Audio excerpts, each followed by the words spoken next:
एक बार की बात है, एक गांव में वासुदेव नाम का एक आदमी रहता था, जो एक सरकारी अदालत के बहुत बड़े वकील थे। पूरे गांव में वो एक सज्जन पुरुष के नाम से जाने जाते थे। गांव के सभी लोग उसके पास विचार परामर्श के लिए आते थे। उनकी पत्नी और एक छोटी बेटी भी थी। पत्नी का नाम सरिता और बेटी का नाम श्रुति था। श्रुति भी अपने पापा से बहुत प्यार करती थी। एक बार की बात है, वासुदेव घर में बैठकर काम कर रहा था। तभी सरिता चाय लेकर उसके पास आई और बोली, क्या बात है जी, आज आप कुछ परेशान लग रहे हैं। आज अदालत में काम बहुत ज्यादा था क्या? हाँ सरिता, काम का तो मत ही पूछो। एक ही दिन में 3 केस थे। आज मैं बहुत थक गया हूँ, लेकिन फिर भी काम खत्म नहीं हुआ है। ये लीजिए, चाय पी लीजिए, थोड़ी थकावट कम हो जाएगी। कितना ख्याल रखती हो तुम मेरा। आप मेहनत भी तो बहुत करते हैं। अरे पगली, मेहनत करता हूँ तभी तो पैसे आते हैं ना। अच्छा सुनिए ना, इस बार जब आपको पगार मिलेगी तब घर की मरम्मत करा दीजिएगा।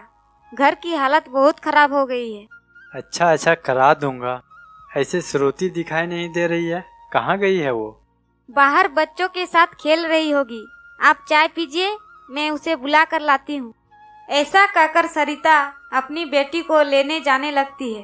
वो जैसे ही घर से बाहर निकलती है, तभी उसके ऊपर छत की ग्रिल गिर जाती है और वह उसके अंदर दब जाती है।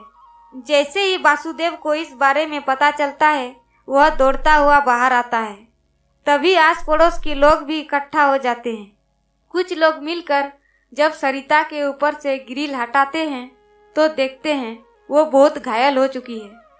वासुदेव फौरन उसको हॉस्पिटल लेकर जाता है। इमरजेंसी में सरिता का ऑपरेशन किया जाता है, लेकिन फिर भी वो बच नहीं पाती। डॉक्टर जैसे ही बाहर आती है तो वासुदेव कहता है, डॉक्टर, मेरी पत्नी कैसी है? सब ठीक तो है ना?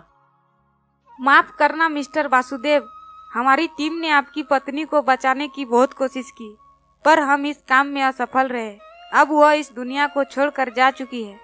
डॉक्टर की ये बातें सुन वासुदेव उदास हो जाता है और अपनी पत्नी के शव को लेकर घर आ जाता है। जब वह घर आता है तो उसकी बेटी कहती है, पापा, मम्मी को क्या हुआ? सभी कह रहे हैं मम्मी मर गई है।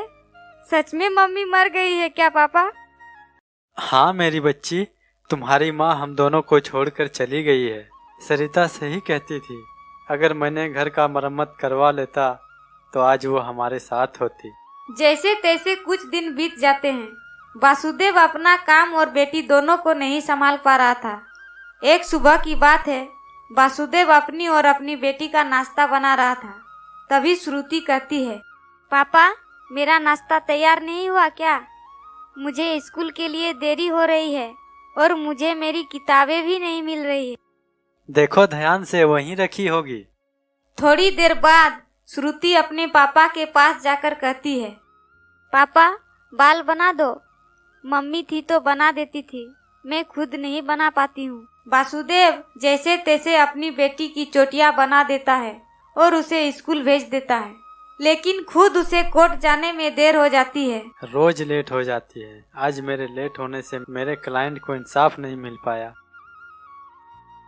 वासुदेव दुखी मन से घर आता है। तभी श्रुति उसे कहती है, पापा, क्या हुआ? आज आप बहुत परेशान लग रहे हो। सब ठीक तो है ना? कुछ भी ठीक नहीं है बेटा। मैं तुम्हारी माँ के बिना कुछ भी मैनेज नहीं कर पा रहा हूँ। आज तुमको स्कूल भेजने के कारण मुझे कोर्ट जाने में देर हो गई, जिसके कारण मेरा एक क्लाइंट केस हार गया। सॉरी पापा, ये सब मेरी वजह से हुआ ना? नहीं मेरी बच्ची, किसने कहा ये सब तुम्हारी वजह से हुआ है? तू टेंशन मत ले, मैं कोई न कोई उपाय जरूर निकालूंगा। वासुदेव बहुत सोचता है और बहुत सोचने के बाद वो दूसरी शादी करने का फैसला लेता है। कुछ ही दिनों में वह एक विशाखा नाम की औरत से शादी कर लेता है। विशाखा वैसे तो बहुत अच्छी थी, लेकिन उसके मन में लालच बहुत था। जब वासुदेव विशाखा को लेकर घर आता है, तब श्रुति उसे देख बहुत खुश हो जाती है। ये नई मम्मी तो बहुत अच्छी है, अब ये हम दोनों का बहुत अच्छे से ख्याल रखेगी। हाँ बेटा, तुमने बिल्कुल सही कहा। फिर विशाखा सभी के लिए चाय बनाकर लाती है और श्रुति को लाड करने लगती है। ये सब देख वासुदेव अपने मन में सोचता है कि उसका ये फैसला बहुत ही अच्छा है।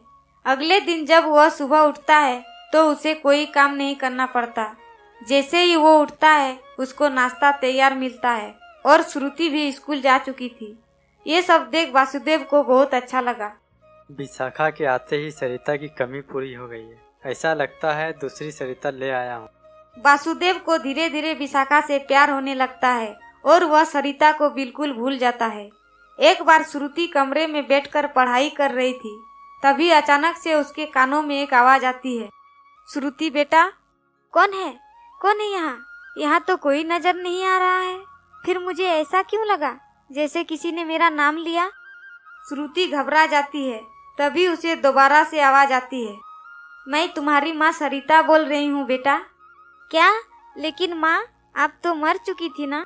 मेरी तस्वीर की तरफ देखो बेटी। हाँ, मैं मर चुकी हूँ।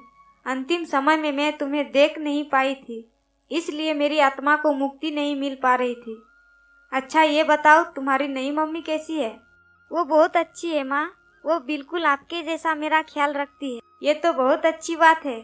अच्छा, मैं तुम्हारे लिए एक बहुत ही सुंदर हीरे का नेकलेस लाई हूँ जो बहुत कीमती है। इसे तुम अपनी शादी में पहनना बेटी। तब तक के लिए इसे संभाल कर रखना। ठीक है माँ, आज आपके साथ बात करके मुझे बहुत अच्छा लगा।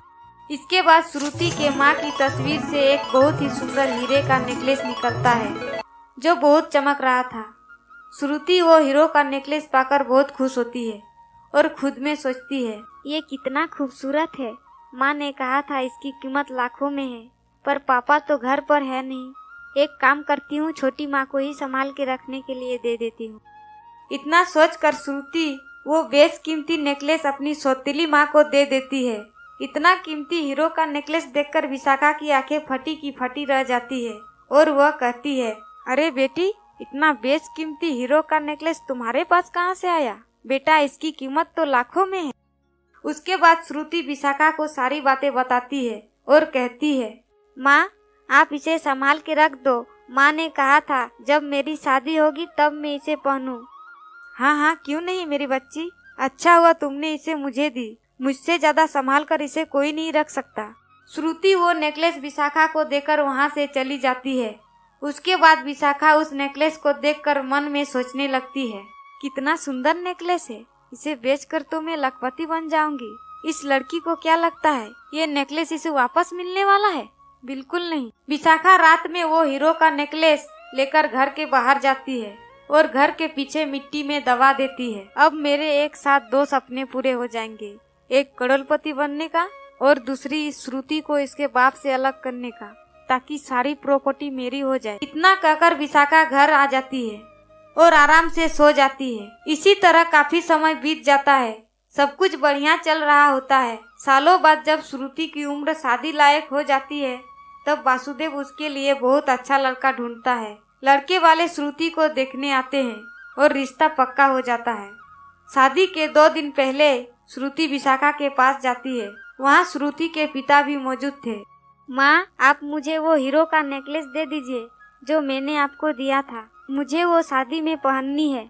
नेकलेस? कौन सा नेकलेस? मैं किसी नेकलेस के बारे में नहीं जानती हूँ। कैसी बातें करती हो माँ? मैंने आपको नेकलेस दी थी जो मेरी माँ की तस्वीर ने मुझे दी थी। देख लीजिए जी, लगता है आपकी बेटी पागल हो गई है। भला मरी हुई तस्वीर किसी को कैसे कुछ दे सकती है? किसी ने सच ही कहा है, सौतेली माँ कभी सगी नहीं हो सकती। तभी वासुदेव ऐसी बातें सुनकर श्रुति को जोर से एक चाटा मारता है और उसे घर से बाहर निकाल देता है। श्रुति घर से बाहर निकलकर वहीं खड़ी रहती है। वह देर रात तक वहीं खड़ी रहती है और ठंड के मारे कांपने लगती है और अपने पापा को आवाज लगाती है, पापा, दरवाजा खोलिए पापा, मुझसे ठंड में और नहीं रहा जाता। मुझे माफ कर दीजिए पापा, प्लीज दरवाजा खोल दीजिए। वासुदेव श्रुति की बातें सुनकर पिघल जाता है और दरवाजा खोलने जा ही रहा था, तभी विशाखा वहाँ आ जाती है और कहती है, आप जाकर सो जाइए, मैं बाहर जाकर देखती हूँ। वासुदेव के सोने के बाद विशाखा गैस में पानी को उबालकर खिड़की से श्रुति के ऊपर डाल देती है। अरे बाप रे, सौतेली माँ ने गर्म पानी डाल दिया। श्रुति तड़प तड़प के बाहर की ओर चली जाती है। कुछ देर बाद श्रुति की मौत हो जाती है। एक दिन बाद श्रुति की लाश वासुदेव के घर आती है। वासुदेव श्रुति को देख बहुत रोता है। फिर अपने घर के बाहर श्रुति को दफनाने के लिए मिट्टी खोद रहा था, तभी वहाँ उसे वो हीरो का नेकलेस मिला। श्रुति सही कह रही थी, मैंने ही उसकी बात नहीं सुनी। मेरी वजह से आज मेरी बेटी इस दुनिया में नहीं। उसी रात विशाखा घर से बाहर निकली थी, तभी उसे अजीब दिखने वाली एक लड़की दिखी। वो और कोई नहीं, श्रुति की आत्मा थी। विशाखा उसे देख डर जाती है। तुमने मुझे मारा था ना, अब मैं तुम्हें मार डालूंगी।